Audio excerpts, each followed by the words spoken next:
বউয়ের জন্মদিনে জামাই নাকি আজকে তেহারি রান্না করে খাওয়াবে, তাই সে বসে পড়েছে পেঁয়াজ মরিচ কাটতে। এখানে কাউকেই হাত লাগাতে দিচ্ছিল না, তো কি আর করা, আমিও বসে পড়লাম ভিডিও বানাইতে। তো তোমরা প্লিজ ভিডিওটি দেখো আর আমার চ্যানেলটিকে সাবস্ক্রাইব করে দিও। এখানে চিকেন কেটে নিয়েছিলাম ছোট ছোট করে। চিকেনগুলোকে এখন ম্যারিনেশন করার পালা। দিয়ে দিচ্ছিল ধনিয়া গুঁড়ো, মরিচের গুঁড়ো, হলুদ, চিকেন মশলা, লবণ, সরিষার তেল আর একটু দিয়েছিল বিরিয়ানি মশলা। সবগুলোকে ভালোভাবে ম্যারিনেশন করে রেখে দিলাম। আমাকে শুধু বলেছিল তুমি এটাকে ফ্রিজে রেখে দাও, এতটুকুই তোমার কাজ। তো আমি ফ্রিজ থেকে বের করে দিলাম। এখন সে মাংসটাকে ভেজে নিচ্ছে।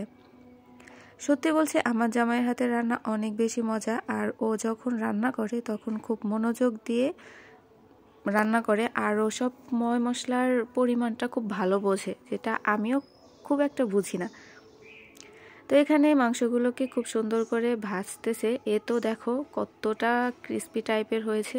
আর এখান থেকে আমি অনেকগুলো খেয়েছিলাম, কারণ আমার দেখেই অনেক বেশি লোভ লাগতেছিল।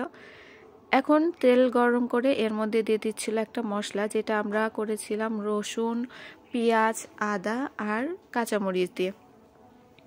মশলাটা দেওয়ার পর এর মধ্যে দিয়ে দিচ্ছিল কয়েকটা আস্ত গোটা মশলা। মশলাটাকে এবার ভালোভাবে কষিয়ে নিচ্ছিল। এই তো দেখেন আমাদের বাবুর্চি কিন্তু অনেক বেশি মনোযোগ দিয়ে রান্না করতেছে। এখন মশলাটা কষানো হয়ে গেলে এর মধ্যে দিয়ে দিচ্ছিল চিকেন দেওয়ার পর এখন দিয়ে দিবে আবার একটু তেহারি মশলা। এর মধ্যে দিয়ে দিয়েছিল দুধ আর একটু দেবে চিনি। সবগুলো উপকরণ দেওয়ার পর খুব সুন্দর করে এটাকে রান্না করতেছে। আর এদিকে পোলাওয়ের জন্য তেল গরম করে এর মধ্যে মশলা আর পেঁয়াজটাকে ভেজে নিচ্ছিল। ভাজা হয়ে গেলে বিরিয়ানির চালগুলো দিয়ে ভালো করে এটাকে ভেজে নিচ্ছে।